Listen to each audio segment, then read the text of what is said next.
welcome to Classic Comics Cavalcade. I'm Jason Sachs. And I'm Ryan Claytor.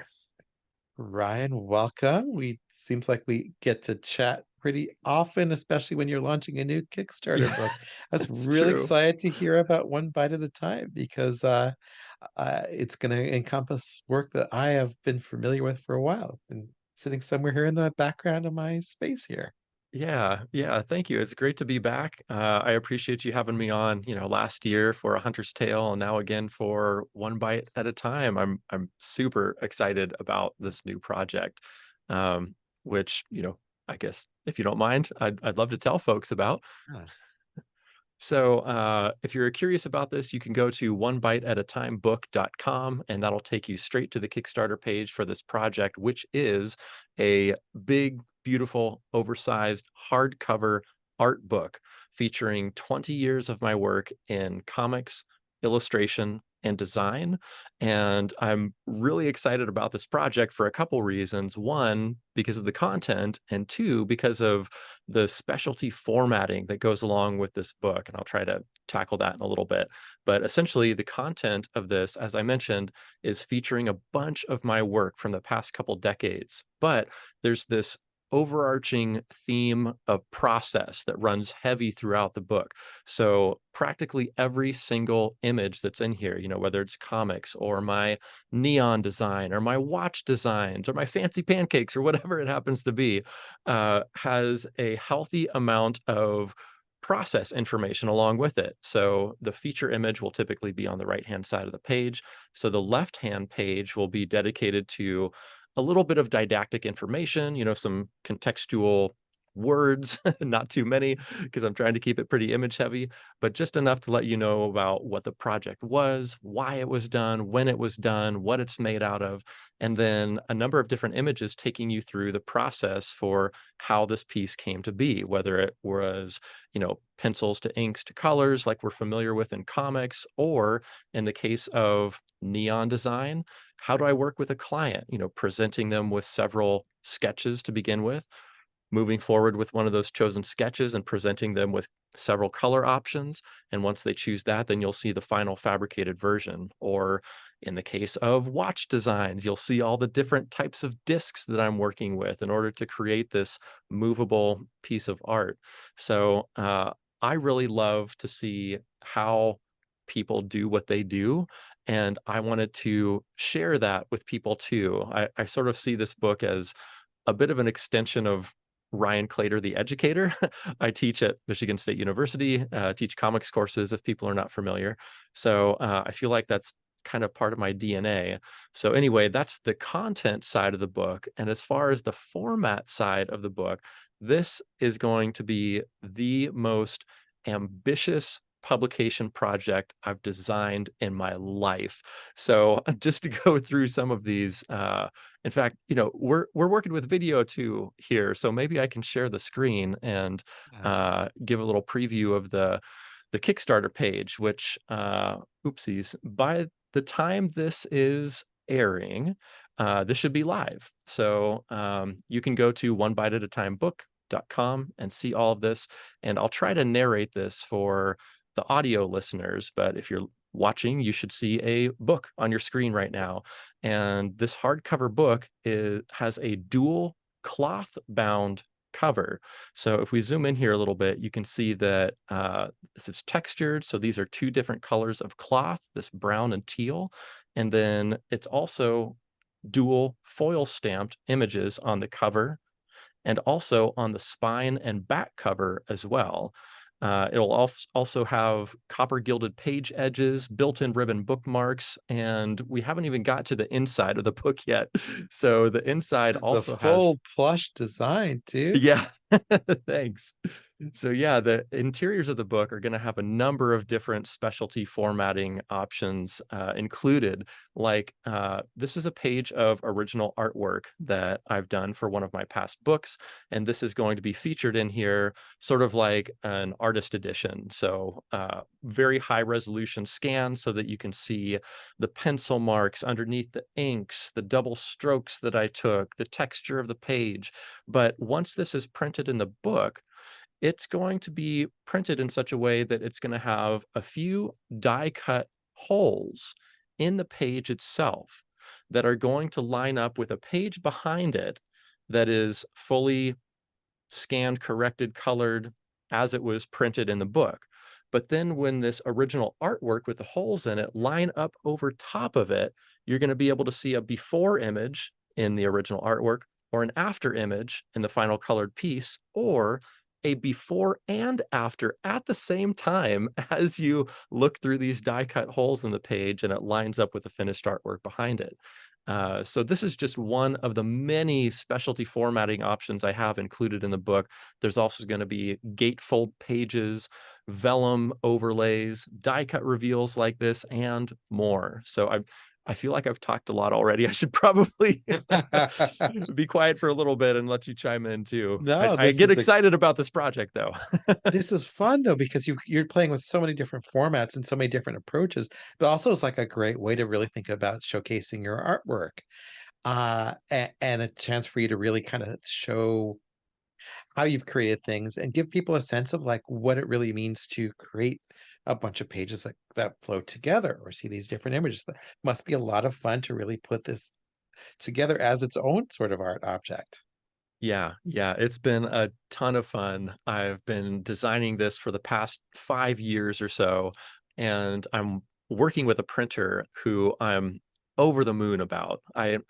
Usually when you get a project printed, you solicit a few different quotes from a few printers, and a few usually means like, 2, 3, 4. I solicited quotes from over 2 dozen printers for this project, which I know sounds like overkill, but there's a lot of special things I want to have in this book. And there were only a handful of printers that were able to do this. And I narrowed it down to the top 2 or 3, had those folks send me some samples of what I was looking for. And one just stood head and shoulders above the rest because not only did they have everything I was asking for in terms of materials, but they were also excited about the project and willing to work with me on some really wacky formatting stuff that I wanted to have in here. Basically, they never told me no. There were other printers that were like, well, I don't know if we can do that.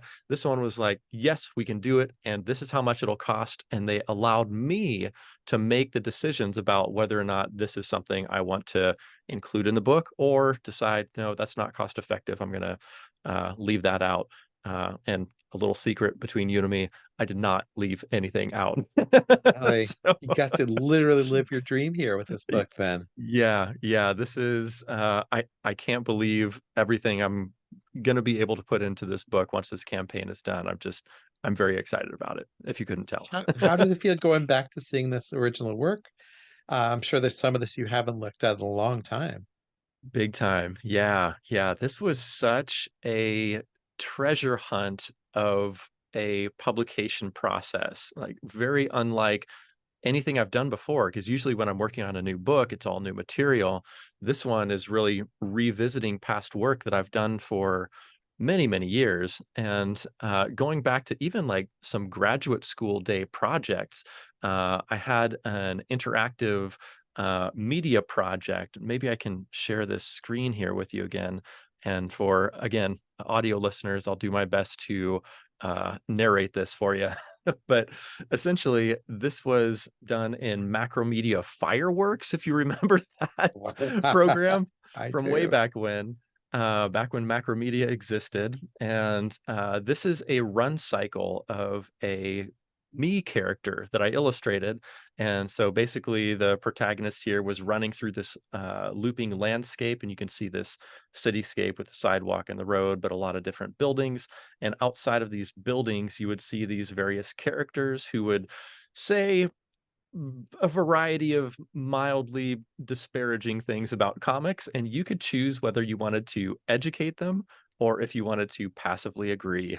And you were either rewarded or penalized based on the choice that you made, and it would provide you with different information to educate these folks. So, anyway, there's just a myriad of different projects in here. So, yes, it was really a big search through drawers and boxes and uh, archives of my work in order to find these different process materials that went with each piece.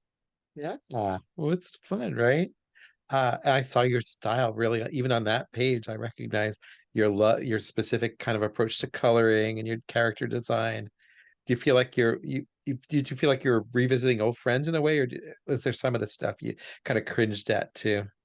I I think it's definitely a combination of both. I mean, I feel like my work has certainly grown over 20 years. I can name project by project things that I was focusing on to improve my artwork, my storytelling.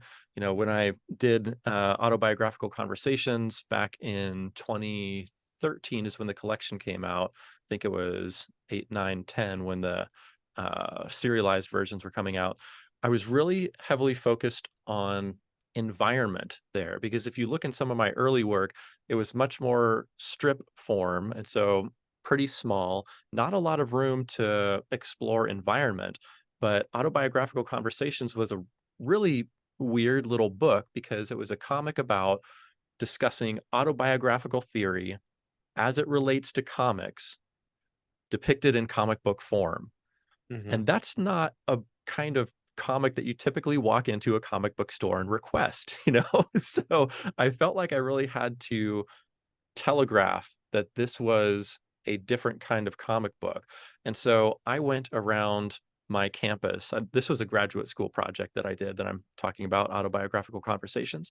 And I went around my campus copiously photographing university buildings and, weird public art projects, that typically only exist on university campuses and the flagpole banners that tout the greatness of whatever institution you're at, those types of things, and included all of that in the environments of these comics, again to sort of showcase to somebody picking this up as a layperson, hey, this comic is a little bit different. You're walking around a university environment. There's going to be some theoretical topics being discussed here. um, this is a weird little book. So, like that Uh-huh. project, I was really trying to up my game in terms of environments. I've along the way tried to work on my clothing and wardrobe design because I am a cartoonist and I don't think about that very much. I just put on a graphic tee and call it a day. But, I've done practices where I've really started to illustrate like runway fashion or different types of fashion to kind of get that in my visual library. So yeah, I feel like it's simultaneously revisiting old friends, but also like appreciating the fact that my work is different than it used to be. If you don't evolve, you're not keeping yourself interested. And I think Right. I know you well enough to know, Brian, you need to be pushing yourself into different areas and really playing with different things. I Uh, don't know what you mean, Jason. like neon, like Right. watch design. Those watches are extraordinary. Oh, thank you. And just having the opportunity to play with it in that, I guess it's a medium, must Yeah, be for like sure. kind of liberating in a way and kind of fun to get down on paper too. Yeah, yeah. I mean, I feel like comics informs all these disparate artistic practices that I do in a way that comics I view as this custom puzzle solving. You're trying to figure out how many panels fit on a page, where they fit on a page, how they fit into the grid structure, where are speech balloons going to be placed so that they flow appropriately and the reader's eye can be moved from one to the next and panel to panel and page to page and so on. Um, that gets me really excited when there's an already existing puzzle, like, here's a 1,000 piece puzzle, go solve it. I have a really hard time getting into that because I'm like, well, it's already been done before. Or like those wine and paint classes where everybody paints the same thing. Like, well, we're all going to end up with the same things. Like, why are we doing this? I understand the reasons behind it, but for me, it doesn't feel quite as fulfilling. And when I get into these new projects like neon designs or watch designs, I view that as sort of an extension of this custom puzzle solving, where in watches, you're working with this rotary motion of flat elements. And in Neon, you have to understand a variety of different things like uh, you're going to use a certain number of transformers, and there's an additional transformer for every frame of animation that you include in Neon. And all of that adds to the bill of materials. And you can't cross lit tubes because if you do, when the back one lights up, the front one's going to illuminate regardless if it's turned off or not. So there's like all these little Mm. problem solving skills that you acquire from working in a new media. And I feel like comics has informed all of that in a really nice way. It kind of expands your way of thinking about things too by playing in these other media. Over the last couple of years, I've become a much bigger movie fan, and taking apart the anatomy of what makes a film successful versus a comic successful, there's so much overlap and so much difference, and it really forces me to think in different ways. And I find that whichever side I'm on, I get different insights because I'm seeing things from a different perspective. Totally. You feel that way when Yeah. did you feel that way, like, for example, when you created Hunter's Tale, which is a successful Kickstarter you produced, and congratulations on your nominations on that and the awards you've won. Did you feel like that design work that you had done kinda informed the way you approach hunt that story and then created something that was different than you might have created 10 years ago? Oh, without a doubt. And first of all, thank you for your very kind words about my previous comic, and thank you for having me on Comics Cavalcade before to talk about it too. That was really fun. So yeah, I think that all these experiences sort of feed each other, like you were talking about. And I mentioned how I feel like I'm better understanding certain portions of creating with each project I do. And in A Hunter's Tale, in terms of comics mechanics, I felt like I was kind of honing my compositional game in that work, where as in earlier works, I don't know that I was quite as cognizant of where is the figure placed and why? Like, how am I, composing this image? Kind of like you were talking about for film. I'm sure you're finding compositions in film that relate to comics and vice versa, and very deliberate choices that directors or artists are making. And I feel like I was finally starting to assimilate that into my work for A Hunter's Tale and really being able to more intelligently and thoughtfully and deliberately showcase what I wanted the viewers to see. So yeah, I definitely feel like all of this kind of informs one another, like you were talking about between movie and comics for you. Yeah, it's a strong that was the thing that struck me the most about Hunter's Tale, is just the composition just felt very kind of thought through, and in a way that kind of emphasized, what the character's going through in the story. That was just, kind of felt just more like someone who's been doing the work for a while. You get to a certain point, I'm sure you felt it, especially looking at your earlier work, where you just gain a certain level of skill and proficiency with what you're doing. Hopefully, we all get to that at some point in our careers, right? Where it's just uh the hard stuff is like second nature, and then you're looking for something that's going to give you another level of thinking about what you're doing. Yeah, that's so true. And I used to really struggle with some of this stuff, composition especially, but after not only making comics for a great number of years, but also teaching comics for quite a while. I teach at Michigan State University, where I've spearheaded a comic art and graphic novel minor course of study, and I teach the comic studio courses there. And I critique the students' comics. I also critique their scripts before they even start making comics. And so I'm able to give them suggestions about, okay, we just entered a new world. Where are we? When are we? Let's show that to them through an establishing shot. Or they've given me an establishing shot, but it's directly overhead, like in map view. So everything is really flattened out and in geometric form. And I can say, hey, what if we pull back that camera a little bit to more of an overhead 45-degree angle? And then you can see objects with a front, top, and back side or side to it. And then it makes a little more sense to our mind's eye. It's not quite so abstract. And as I continue over the years to give this type of feedback to students, it's really sunk into my own brain in a way that makes it feel intuitive to me, whereas it did not feel that way before.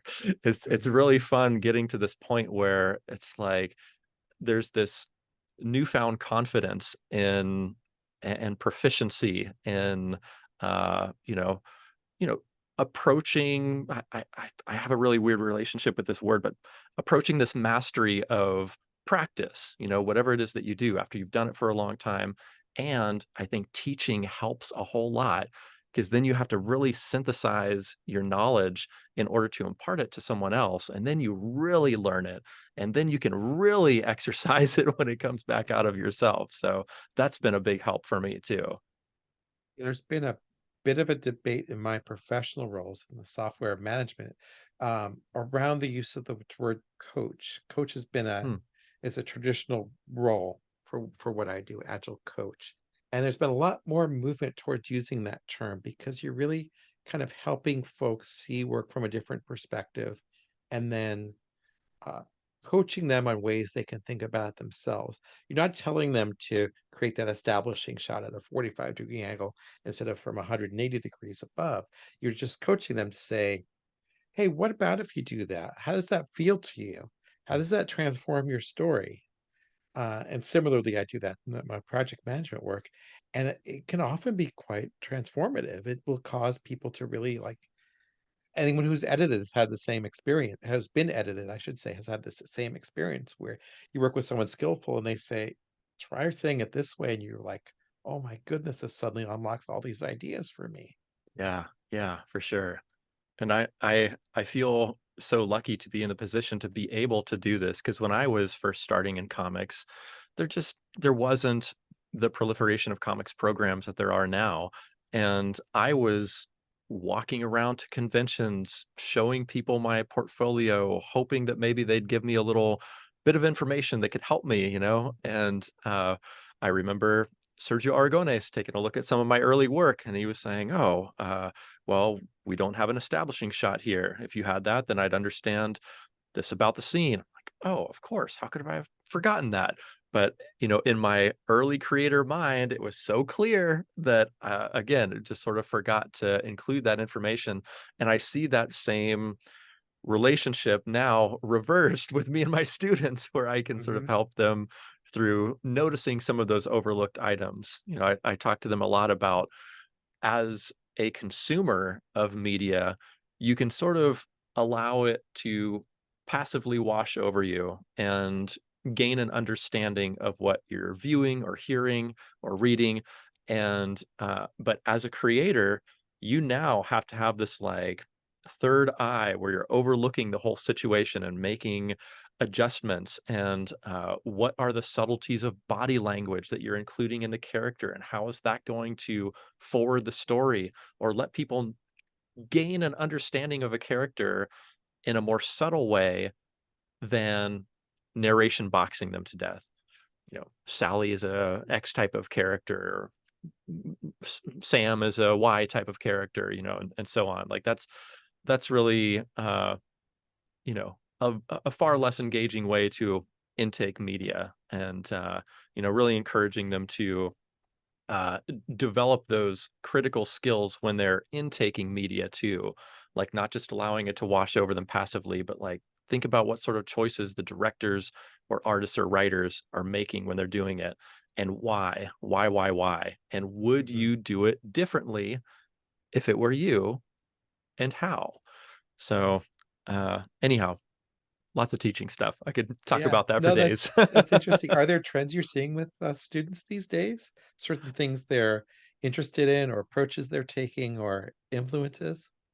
Yeah, their influences are heavily, heavily shifted toward webtoons and manga, I would say. I just had we do a comic creator biography presentation in my intro class where they research a creator and they come to class and give a 5 to 10 minute presentation on their work and their history and their bibliography. Um, the vast majority were webtoon manga artists. Oh, The very few American cartoonists or even alternative cartoonists. I think that, you know, being on the screen being available in a vertical scroll is uh, really accessible for a lot of people, and I'm seeing that in my students these days. Yeah, Yeah, it seems like everyone comes up through Yu-Gi-Oh! Or Dragon Ball Z also. They're yeah, so kind of ubiquitous for the middle school crowd, especially that hmm um, it's kind of the way comics were when I was a kid, only American comics were that way. hmm It's yeah, what true. everyone kind of consumed. Yeah. Mm. So I see your Peanuts books on your shelves and your comics journals on your shelves, and I know your love for comics history. Does that feel strange to you? Does it allow you to kind of expand your horizons? No, I don't think it feels strange. I relish this assignment each semester because I feel like I sort of get a little bit of a modern trajectory because I have my influences, as you see behind me, but I want to keep up with what's influencing cartoonists, up and coming cartoonists today, and that gives me a really good, peephole into what's influencing folks, and then I'm able to go out and research that and get those books and read them myself and incorporate them into my lectures in order to make it more, sort of immediate for the students who are in there. Yeah, I really try to include examples from all walks of comics, be it American mainstream, alternative comics, manga, bande dessinée. I want everybody to feel represented in my lectures when I give them.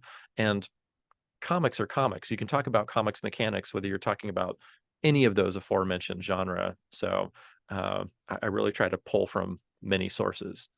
and they just have their own different variations by and large, Yeah. different approaches that tend to be taken depending on where you were from or uh and I find that also to be very interesting. It's almost like semiotic level of this cultural influence on the way the work is created, which gives it a bit of spice, I think. Yeah, yeah, and I love seeing the melting pot of those influences coming together and coming out as something different. Like, I've had students who are really into European comics, and they'll come and they'll illustrate environments in every single panel, and there's just this like intense sense of place in their comics. And then I'll have, manga readers who will have a little more dynamic panel compositions, and also thinking about more sort of Eastern approaches to environmental design. I'm thinking more like aspect to aspect panel transitions where we see a lot of different aspects of that same scene to kind of build that establishing shot rather than a singular pulled out establishing shot and then zooming into conversation. So I think it's really good to be aware of all these different approaches and be able to think critically about what the situation in your comic needs. What does it necessitate? That's something that I also talk with my students about a lot is, look, we're going over a lot of different options that you have in front of you. You know, worm's eye view, bird's eye view, establishing shot, close up, middle shot, far away. What do? It's overwhelming unless you pull it back to story. Like, what does the story require here? And then your answer becomes pretty clear at that point. Is it, sort of a mundane conversation? Then probably middle shot, subject to subject transitions are going to be really great for this until boom, the climactic plot point or the reveal in that conversation, and then something changes visually because then you're telegraphing to the audience, hey, this is important. Zoom in shot to the character, or what have you. Something changes in the framing there. So yeah, again, I'm always trying to like uh, encourage my students to think critically about the work that they're making and allow the decisions they're making to be based upon what the story needs. To play with what's required. I'm sure being able to create work digitally too can make a difference there, where they can make modifications a lot more easily than you did when you were first starting. Oh gosh, yes.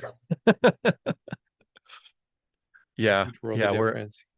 we're going over things like, creating three-dimensional environments in Google SketchUp, or you can do the similar thing in Clip Studio where you're working with 3D models, but then you can illustrate over top of them But then if you have that model, you're not done with it. You can keep that assuming the environment repeats, and if your camera's moving around that environment, well, then you don't have to redraw and figure out the whole perspective all over again. It's all there, but then you can use that as a base for the environment moving into the next panel.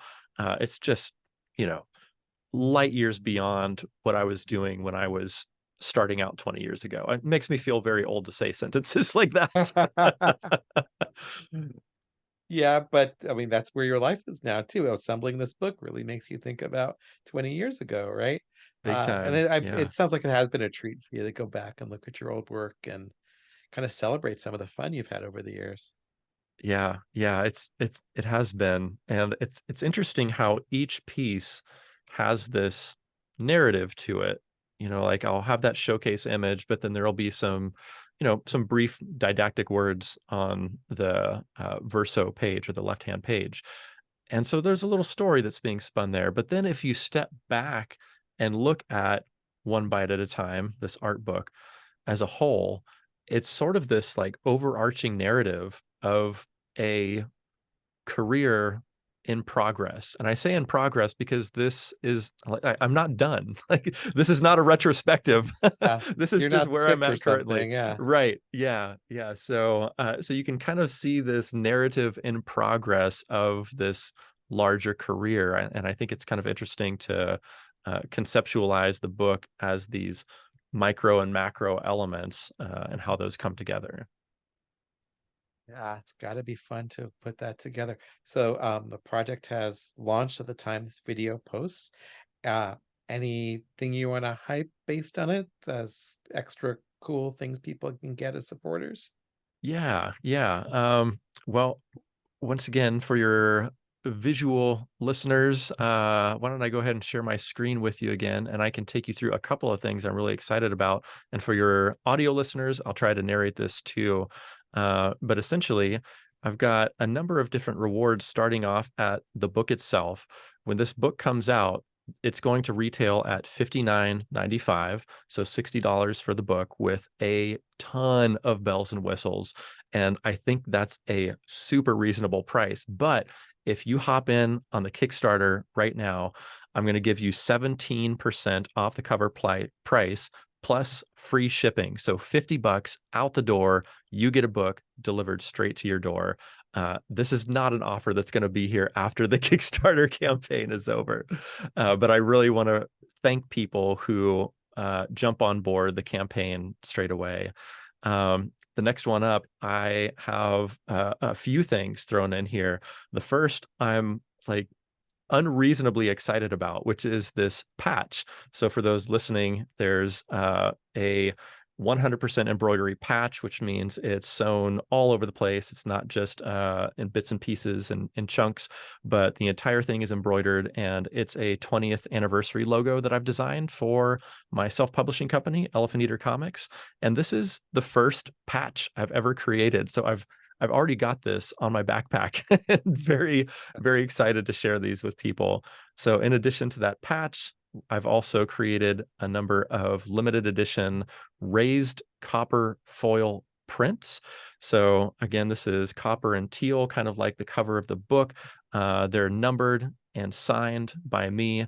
And there's some nice macro photography going on here that shows you some of the aspects of these prints. And that tier will also come with a signed book rather than just the book itself, and that's 75 bucks. And I think the next one up I'd like to showcase is the book club. So you get all of that. You get the signed physical book, you get the patch, you get the limited edition signed and numbered print, and you also get a an invitation only book discussion with me where I'm going to give a presentation live via Zoom only to the folks who have backed this particular tier on Kickstarter. So it's going to be a nice little intimate group. We can have a conversation afterwards with Q&A, after we've all got our books and read through them and you have questions for me, I'm going to hang out afterwards and just chat. So I really enjoy talking with people and getting to know people and answering questions, whether it's about my work or just comics in general. You know, if folks are making comics of their own, I love to talk the comics medium too. So anyhow, that book club that comes with the signed book, the print, the patch, and the invite only for the book discussion is $100. And then I've got some retailer tiers in there as well. So lots of stuff in there for everybody, and even some add-ons in case folks are interested in sort of piecing together their own reward tier a la carte, or even finding some of my back catalog of stuff to catch up on. It's all there. And I'm also doing a green guarantee for this campaign where I'm partnering with a reforestation company called One Tree Planted. And for every book sold during the campaign, we are going to partner together and plant a tree for every book sold in this Kickstarter campaign. So those are a few things that I thought I'd let your audience know about too. And once again, if they're interested in this book at all, you can find out more at onebiteatatimebook.com. That's onebiteatatimebook.com. This is your fourth Kickstarter, right? So people can buy with confidence. Yeah, yeah, and this will be my fourth Kickstarter, fifth crowdfunding campaign, and I've coached several folks through successful campaigns as well. You know, my students through successful campaigns too. So yes, I hope they can back with confidence, as you said. I will not rest until you've got a copy of this in your hands. Looking forward to talking to you next time when I have one. Awesome. Thank you, Thank you Ryan. so It's been much, great Jason. talking with you.